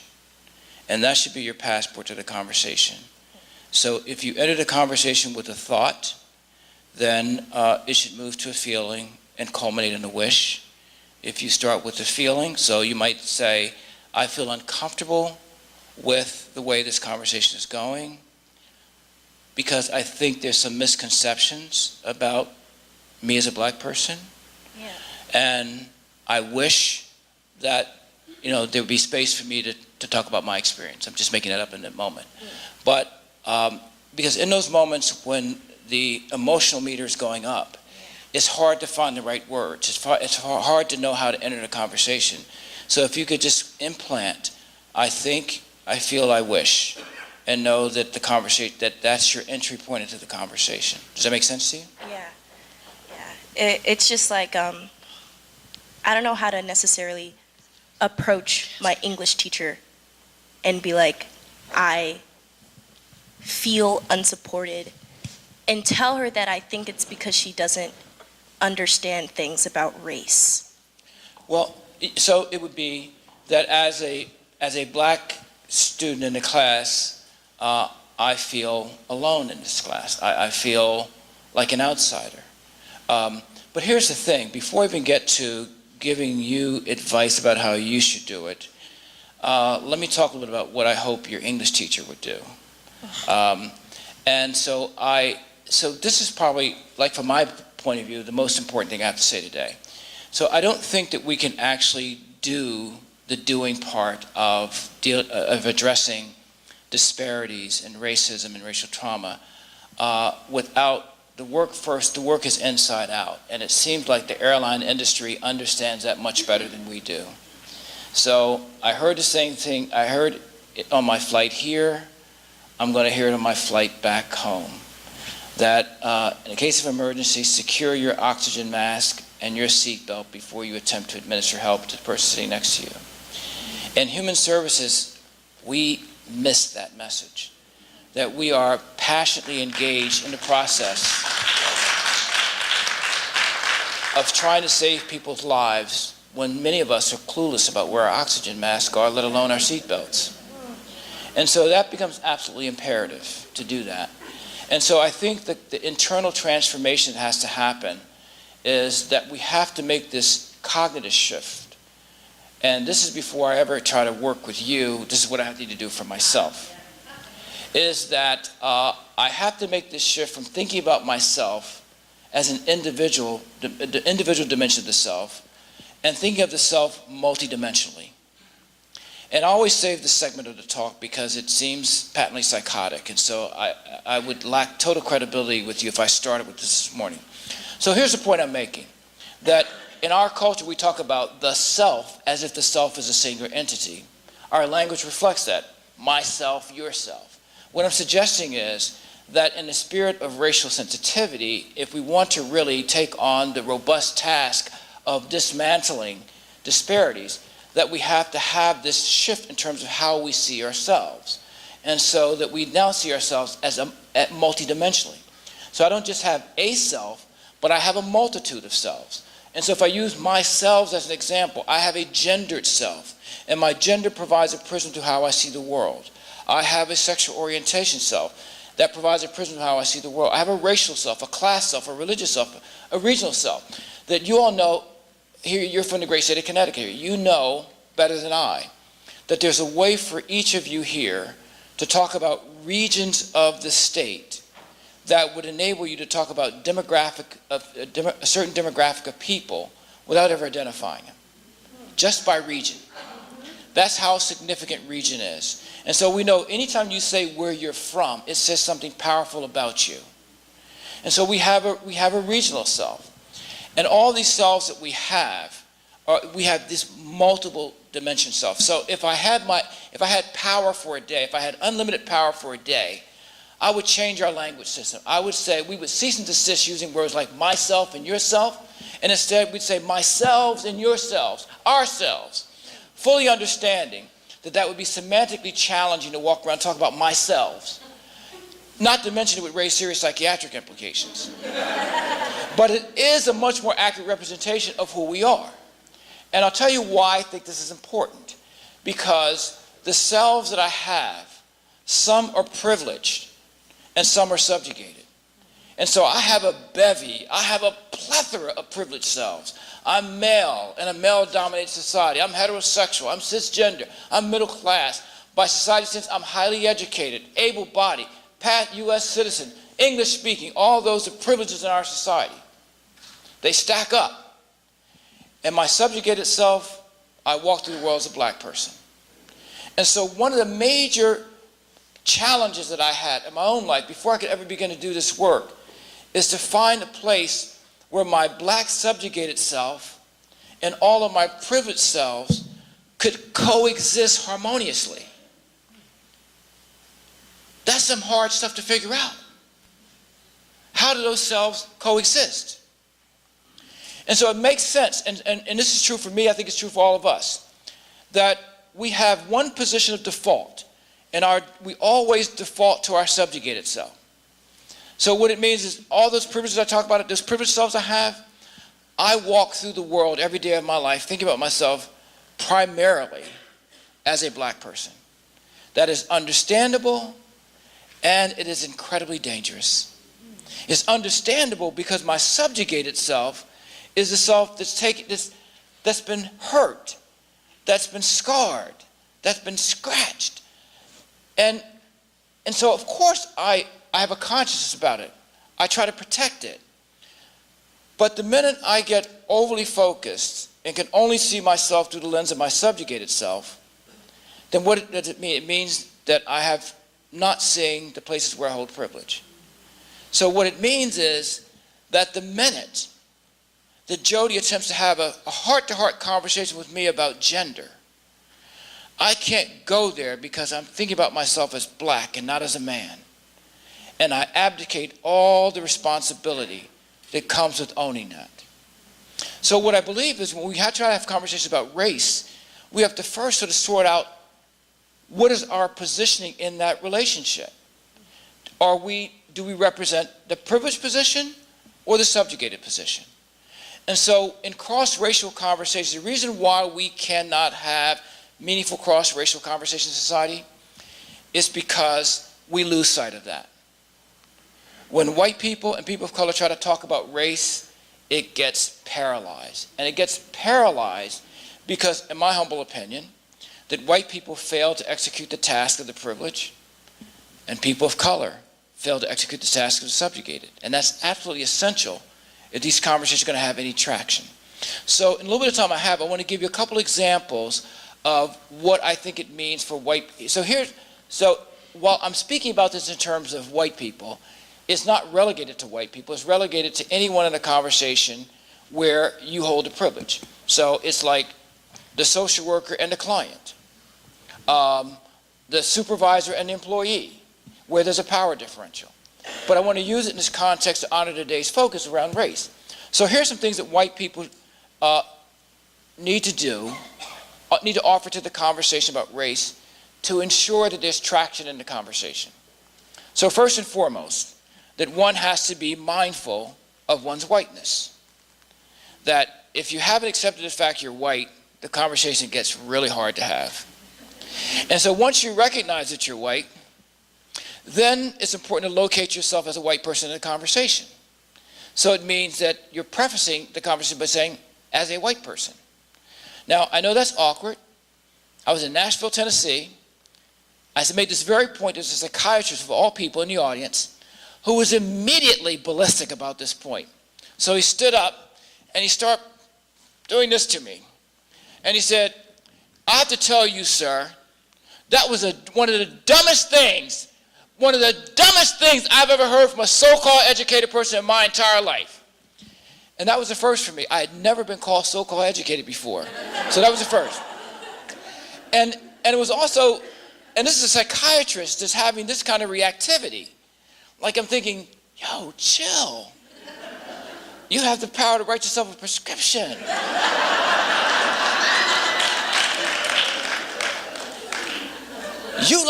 Like I know, Prozac is indicated right now. So I said to him that I appreciate him engaging with me because I do. Because I try to suspend all these prerequisites for the conversation. So if I can't tolerate a person hollering at me, yelling at me, then we can't have the conversation. So I said to him, and I really do mean this, yes, I get what you're saying, and I get why what I'm suggesting makes no sense to you because, yes, you know you're white, and I know you're white, but here's what I need as a man of color. I need to know that you know you're white. And I only know that you know that when you say it. So the purpose in saying, as a white person, is to let me know that you're conscious of your whiteness. So I think that's important for white people. And then once I realize I'm white, and I locate myself in the conversation, then here are the things that really paralyze the conversation, and here's white people's contribution to that. So one is that, and you don't have to take my word for it, just pay attention next time you have a conversation. You have a conversation about race, cross-racially. Person of color says something to the effect that I'm offended by that, or that hurt, or ouch, or whatever. And the white person immediately gets intentions and consequences confused. So the person of color says, that offends me, or I feel offended. The white person says, that was not my intention. Well, we're not talking about your intentions. We're talking about how what you just said impacted me. And so once the conversation shifts from consequences to intentionality, that conversation is going nowhere. Because you have the two people in the conversation having two fundamentally different conversations. I'm talking about what hurts me, what offends me, and you're clarifying the purity of your intentions. But here's what I know about intentions. You can have pure intentions that render impure consequences. So just think about it. If we end this workshop today, in your haste to get home, to start your weekend, that you run over somebody here in the workshop with your car.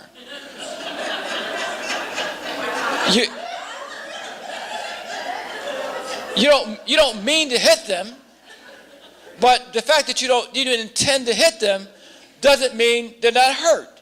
Now, you would find it inconceivable. You would find it absolutely inconceivable to get out of the car and say, you know what, Josh, I'm so sorry. You know what? I do these workshops all the time. I've never run over a person before my entire life. I mean, you're lying there bleeding. And you know what? This never happened to me before. And I don't know. I think what happened was that big tree there, I didn't see you. What you want from me, what you need from me is to acknowledge that I've just done something to hurt you, and I need to attend to you, not to clarify my intentions. And so when we get caught up in the clarification, and I'll tell you this, I mean, this is always my advice to white people to help them get over this. And the same advice I give, because here's the thing, I can be honest with you. In my position as man and heterosexual other places where I hold privilege, I have the same tendency to exonerate myself, to clarify my intentions, rather than attending to the transgression that's in front of me. And so I liken this tendency, this propensity to clarify and purify our intentions. I just call it what it is. It's a kind of masturbation. It's like I'm pleasing myself and taking care of myself while I'm abandoning the relationship. Now, I don't know why you people start cringing. That's another whole lecture for another day. But it's like what's needed is to attend to the relationship, not attend to what makes me feel good in that moment. And so that's what the responsible use of privilege looks like. And that's the space that many non-progressive white people have trouble doing, and that many of us have trouble doing in our privileged positions, whether we're supervisors working with whether we're adults working with young people. This isn't just white people, it's tied into having disproportionate power and privilege in a relationship. So I don't want that point to get lost. So what it means is that while I'm directing this to white people, each of us here has the capacity to do this in whatever position where we hold privilege. That's the point I want you to take away. Second point, that white people, it's important to develop thick skin. Like, I'm always amazed that the people who have the most privilege and the most power have the thinnest skin. I know that as a man. It's like, we hold ourselves as being so powerful. And we live with this private reality that women are much stronger than we are. Our skin is thin. Our skin is thin. And I know, look, I just believe in telling my truth, and so if anybody here has a different political reality, we have multiple mics, you can share yours. But if we want the most poignant exhibit, if we want the most powerful, poignant exhibit of what thin skin looks like, roam around Pennsylvania Avenue in Washington, D.C. That's what thin skin looks like. And it's dangerous when thin skin marries power and privilege. Because then everything that happens is somebody else's fault. And that you have to change. Why aren't you more responsible? Now, you talked earlier about these failures. Rather than recognize, hey, maybe we haven't done all that we need to do, we put it on the young people. And so part of what having more power, more privilege means, and what using it responsibly means, that to whom much is given, much is expected. I have to take more, I have a greater responsibility to the relationship because I have more. This is the final point of this. I mean, there are a whole list of these, but I'm picking and choosing.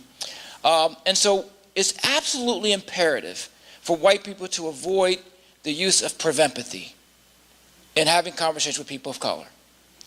So I'm showing all of my psychopathology here today because not only do I hear voices and I'm declaring that we should have multiple selves, I'm now admitting to you that I make up words. And so prevempathy is a word I've made up. And I've made it up because I take great liberty in making up words around race because you know why? Because so many of the experience that people of color have, there's no language for it. And when there's no language for it, there's no recognition of it. And when there's no recognition of it, there's no motivation to change it. And so what happens, you have people of color suffering on a day-to-day basis. I don't care how many degrees you have, what letters you have before your name, what letters you have after your name. When they're not names to speak to the realities of your circumstances, you suffer. We suffer. I'm in Chicago, and it's on the heels of one of these senseless murders, and I'm saying, I'm feeling all emotional about it because I have young people, I have nieces and nephews and young brothers, and so I'm saying, like, you know, we psychologists, you know, we do a wonderful job of coming up with names and labels for things, for all kinds of human conditions, and why have we not come up with a name for this kind of perpetual sense of anxiety that parents of color, most notably mothers of color, have about the longevity of their children? There's no language for that in the psychological literature. There's no term in social work that speaks to that. And yet you have countless numbers of women not sleeping at night, fathers as well, because they're worried about their kids going to school, they won't come home. Why is there no name for that? Because these folks don't matter. Don't matter. And then you say, well, you get some folks saying, well, Black Lives Matter. This pisses me off, actually. And this is part of our United States history where, you know, people of color criticize what we create, then white people appropriate it, then it becomes popular. So, you know, my reaction is when I hear like Blue Lives Matter, I said, damn, can't you get your own phrase? I mean, you got to take that too? Take everything from us. So this last point about prevempathy, the prevempathy, and what prevempathy is it is the empathy of the privilege that's used to hijack the experience of people of color. So I'll give you an example. So a person of color says, you know, I feel invisible in our department. I feel like I'm not seen. I feel like I'm all alone. And the white person says, you know, Shalonda, I know exactly how you feel. I just spent 2 weeks in Tokyo, and I felt very alone there. And I felt invisible. And so what happens is, at first, what comes across as an empathic response is nothing more than a hijacking of your experience to talk about my pain. And so your pain gets lost in that conversation. And then what happens is people of color collude with that because, you know, we're all swimming in the same water. So here's the task of people of color. That you, as a person of color, you cannot have a conversation, a cross-racial conversation about race when your voice is on mute. And what we know about the dynamics of oppression, racial oppression, that you cannot oppress a people and have that people retain their voice. That's why I've never been in the military, but I know that, you know, under the Clinton administration, he had required diversity training for all the Defense Department. I was a trainer for that. Most difficult work of my life. So I don't know this from being in the military, but I just know that when you think about when our country went into Iraq, what was the first thing that we did? We disabled the Iraqi people's capacity to communicate. That's the importance of being able to communicate. I realize I'm out of time, so just give me two quick minutes here. So we cannot participate in the conversation if we have no voice. And here's what I know, that we as people of color, we spend an awful lot of time centralizing whiteness. If we're honest with ourselves, there's rarely a day that goes by, a second that bypasses, where we're not thinking about what white people think and accommodating that. I mean, I know that white people, when people of color get up in the morning dressing for work, white people are sitting right there on the edge of the bed. I'm thinking about what I'm wearing I'm thinking about white people when I open my closet door. And I'm not, and this, you can hear this as a criticism of people of color. That's not where I'm coming from. It's not about the fragility of people of color. It's about what happens when your life has been pinned against the margins of society. This is a response to a condition that we're all in. And what I'm suggesting is that I can't be hyper concerned about your well-being and have my voice. Because we all know that anytime you're a pro-person of color, it's automatically interpreted as anti-white. And so our voices get silent. Our voices are mute. We can't.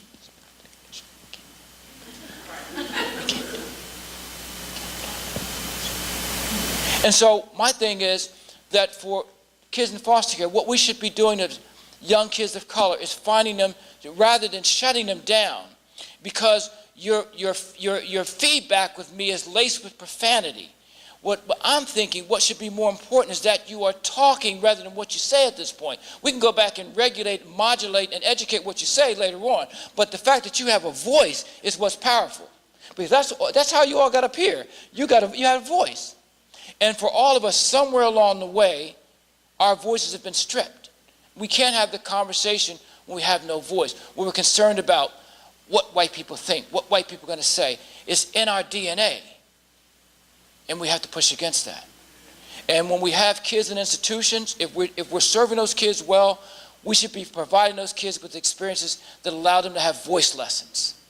Have voice lessons, because you can't move into society without a voice. Secondly, as people of color, we have to engage in a process of exhaling. And that exhaling is all the toxins out here. All the toxins out here, all the narratives about what it means to be Asian, what it means to be Mexican, what it means to be black. We internalize those. And those messages become powerful.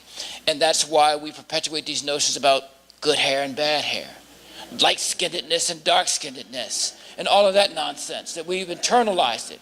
And it organizes us. And so what happens is that even in institutions, I'm going to wrap it up. Okay. I'm going to be respectful of your time. I don't want to abuse my privilege here. I'm trying to live the life I talk about. And so what happens is that you have these institutions, some of which you may work in, who actually become committed to finding those qualified minorities. And some of these organizations even hire chief minority officers to help find those qualified minorities. And then what happens, you go out and you recruit those qualified minorities, and those qualified minorities come into institutions like the ones we represent, and they are immediately subjected to an homogenization process. You know what about homogenization? It's wonderful for milk, it's terrible for people. And so you understand that you have to become white-like to survive in those organizations. And so now you have the combination of the pressure of the institution, which says that if you're going to move up, you got to move away from. And so when those messages in the heads, then they collude with those, and next thing you know is you have like these, what I call GEMs. And a GEM is an acronym, Good Effective Mainstream Minorities. Exhibit A, Ben Carson. Ben Carson. There's no white man on the planet who would do what Ben Carson did. You are a renowned surgeon. You have written a bestseller book. You have hands that were gifted to you from the Creator that are magical. You have the ability to separate twins who were connected at birth. Speaks to your acumen as a physician, as a surgeon. And you succumb to the ultimate act of racism on the most biggest stage in the country. You accept the job as Secretary of HUD, What are your credentials for Secretary of HUD? Black man who grew up in Detroit. Why aren't you demanding, I will only serve you, Mr. President, as your black man if you give me the Surgeon General? Those are the credentials I have. But no, that's a feel-good moment for us, that somehow that should be an act of generosity to repudiate this notion that there's racism. That's racism in my estimation. And so what happens is, this is a lethal combination when you have institutions that are predisposed to whiteness, and we want to diversify, but we prefer that our people of color be white-like. And then over in our heads, we've internalized all of this, that if in order for me to, I got to be this way. And so what happened is, you know what, which I will not do, which I cannot do, is we betray you. We betray you. And I can't do it. And none of us should do it. Because we owe it to you. Because you know why? Because I fully understand, I'll never lose sight of the fact. When you look at me, you see me standing on a stage. When I look at me, I see myself standing on the backs of ancestors who sacrificed and gave their lives for me to be here. So the soul can't be for sale. The soul can't be for sale. And we can't participate in those conversations until we engage in this process of exhaling. We have to engage in the process. All the toxins coming, we got to get them out. And so that brother we see that we're ashamed of on the street because his verbs don't match or his toes are torn, and we want to say, that's not me, this is me. No, that's me too. That's me too.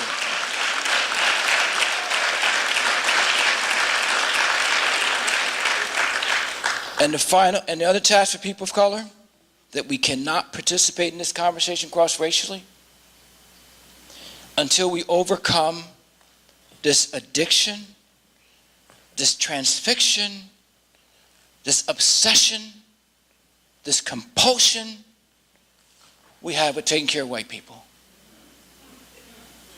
It's the other place where we dance perfectly. We dance perfectly because our impulse is to take care of white people, and white people enjoy us taking care of them. When you think about it, if we think about, it's been probably 10 years since I've been on this campus, but I can tell you something about this campus that I probably know to be true. When the lights from this event goes down, and the workforce comes out to clean up our mess, we people of color, immigrants, all that invisible workforce, so we keep America clean. We are the sweepers of the streets, the makers of the beds, the cleaners of the toilets in that venue. And then you have us, the educated people of color. We engage in the emotional caretaking of white people. I can't speak my truth because I'm so concerned about what you're going to think. I can't speak up for this young brother and support him because I don't want you to think I'm only supporting all the black people. That we get caught up in that. And so I saw that with Obama, and I love Obama, but he could not outpace his blackness. When he was elected, the white people, he understood. The white people said, oh, now he's going to take care of all the people of color. Nobody raised that question for the 43 people before him. It was never an issue. Are they only going to take care of the white people? Even when it's obvious that was what was happening. And so Obama knew that. And so he governed with a degree of cautiousness. He was cautious. Trying to repel that message that I'm for everybody, not just for the people over here. And I wish so badly, I said this in everything, I wish I could have been his advisor. I really do. And I think he's way more brilliant than me. He's a brilliant man, but I wanted to be his advisor because I just wanted to have like a frank to frank, heart to heart, hood conversation with him. He would not have gotten elected, but that's another story. I wanted to have the conversation with him after his election, say, and here I want you to eavesdrop on the conversation. I want to say, yo, bro, hey, this is a one in a lifetime thing. I don't know when they're going to let us get up in here again. So you know what? Do you, boo?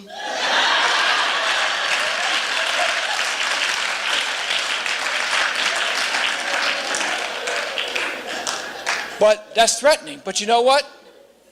We look at 45. 45 says, I'm the president of the 40%. I don't give a damn what anybody else think or want. I'm going to do me. And that's what's happening. And so we get cautious because we're worried about what white people think. And so and let me say this, because somebody will walk out here and say, I'm not offering this as a criticism of people of color. What I'm suggesting is that it is the behavior of a terrorized, traumatized people. That it's in our DNA. That women in this room, no matter what race they are, know that bad things happen to women when men get upset. And that women engage in caretaking of men for that very reason. And people of color know that when white people get upset, what we saw in Charlottesville, that what we know, when white people get upset, our lives become endangered. So that behavior I'm talking about is not just about the human frailty of people of color. It's responding to the critical conditions of our condition. But they are prerequisites for being able to have the conversation. Honestly, this is my last point. No, it really is. It really is. I also think that in order to be able to have the conversations as a person of color, that we have to make peace with our rage and draw the critical distinction between anger and rage. So anger is episodic. Anger is tied into events. And we have countless number of kids of color in institutions forfeiting education in a classroom because of their so-called anger. And what we do is we then administer anger management. But see, kids of color is not just rage. The anger that kids of color have rage. I have rage. We all have rage. And rage is what you have when something has happened to you. And rage is tied into experiences of degradation, marginalization, and alienation.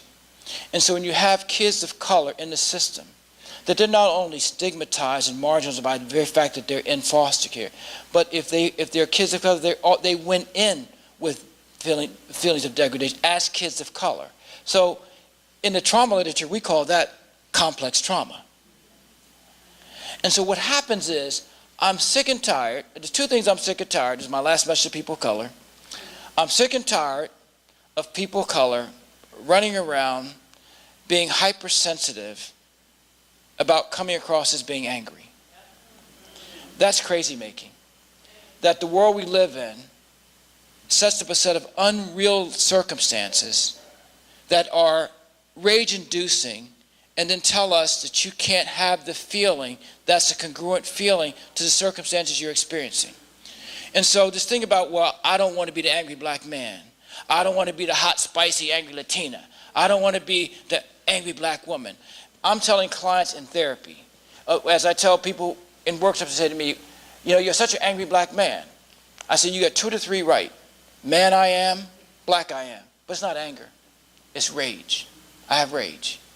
And if we don't make peace with our rage, then we can never do what we should be inviting young people to do, is to channel that rage, to find a conduit. I understand fully that this microphone is my Uzi.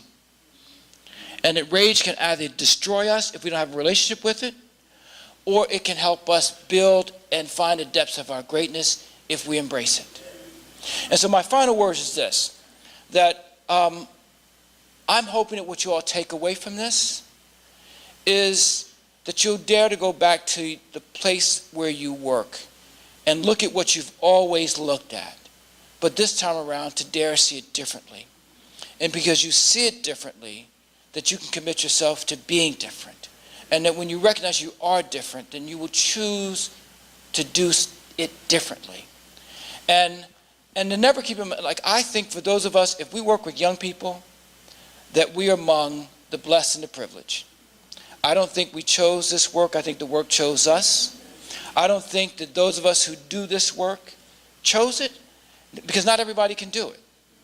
And so I used to dread flying, getting on an airplane after a day like today, and before my tush comfortably engages the seat, the person next to me is asking me the dreaded question. So what do you do? What do you do? Because I understand that what they need to place me class-wise, and the way I showed up here at 11 was not the way I flew in Hartford. I had on my hoodie. And so I used to dread that question. And now I'm clear about my purpose. I'm clear about my purpose. And so now I want people to ask me. And it's that second thing I'm always baiting people to ask. I get on the plane now, I put my book in the back pocket, hoping they'll look at it and say, what do you do? Or drop a business card. What do you do? And sure enough, in my flight to Hartford, the guy next to me, he bought it. He bought it. I looked at him with a sense of glee, because he said, well, so what do you, Hartford, is your home? Business. Looked at him, so what do you do? And I said to him what I said everybody now who dares to ask me. It's the honest to God truth. I looked him dead in his eyes. I said, I'm in the hope manufacturing business. And my job is to work with young people and hold hope in places where hope has long since ceased to exist. That's my job.